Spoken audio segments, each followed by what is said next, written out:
ইলিশ মাছের মাথা বা চিংড়ি দিয়ে তো ওল সবাই খেয়েছেন, কিন্তু আপনারা এভাবেও কারা কারা ওল রান্না করে খেয়েছেন অবশ্যই জানাবেন। এখানে এই রান্নায় যতটা ওল আমার দরকার ততটা নিয়ে ছাড়িয়ে লম্বা লম্বা করে কেটে ধুয়ে পরিষ্কার করে রেখেছি।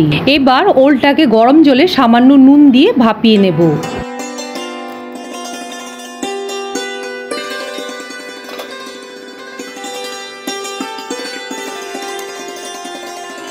ওলটা মোটামুটি সেদ্ধ হয়ে গেছে, এবার আমি জল ছাড়িয়ে নামিয়ে নেব।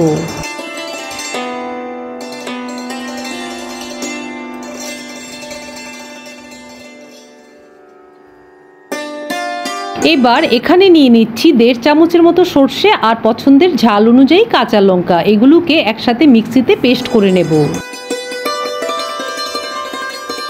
এবার সর্ষে আর কাঁচা লঙ্কার পেস্টে দিয়ে দিচ্ছি 2 চামচ নারকেল কোড়া, তারপর সামান্য জল দিয়ে সবকিছু আবার একসাথে পেস্ট করে নেব।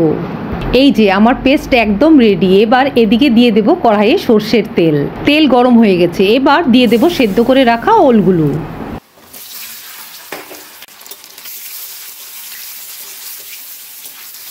এবার দিয়ে দেব পরিমাণ মতো নুন, হলুদ গুঁড়ো আর সামান্য লাল লঙ্কার গুঁড়ো দিয়ে ওলগুলোকে ভালো করে লাল লাল করে ভেজে নেব।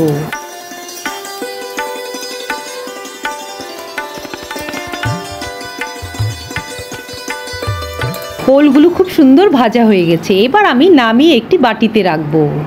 এবার ওই তেলেই ফোড়নে দিচ্ছি কালো জিরে, শুকনো লঙ্কা আর থেতো করে রাখা 3 কোয়ার মতো রসুন। ফোড়নের মশলাটা সামান্য ভাজার পর দিয়ে দিচ্ছি বেটে রাখা সর্ষে, কাঁচা লঙ্কা আর নারকেলের পেস্ট। এবার সবকিছু একসাথে সামান্য ভেজে নেব। বাটি ধুয়ে জলগুলোও দিয়ে দিলাম।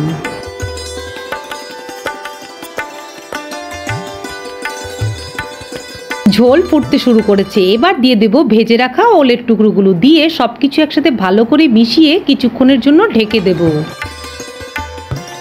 ঢাকনা তোলার পর এই যে দেখুন ঝোলটা বেশ গাঢ় গাঢ় হয়ে এসছে। এবার দিয়ে দেব কিছুটা পরিমাণ চিনি আর ওপর থেকে ছড়িয়ে দেব ধনেপাতা কুচি। ব্যাস তৈরি হয়ে গেল সম্পূর্ণ নিরামিষ ওলের সবজি। এবার নামানোর আগে ওপর থেকে ছড়িয়ে দেব কাঁচা সর্ষের তেল আর কাঁচা লঙ্কা। এবার গরম গরম ভাতের সাথে পরিবেশন করুন। ধন্যবাদ।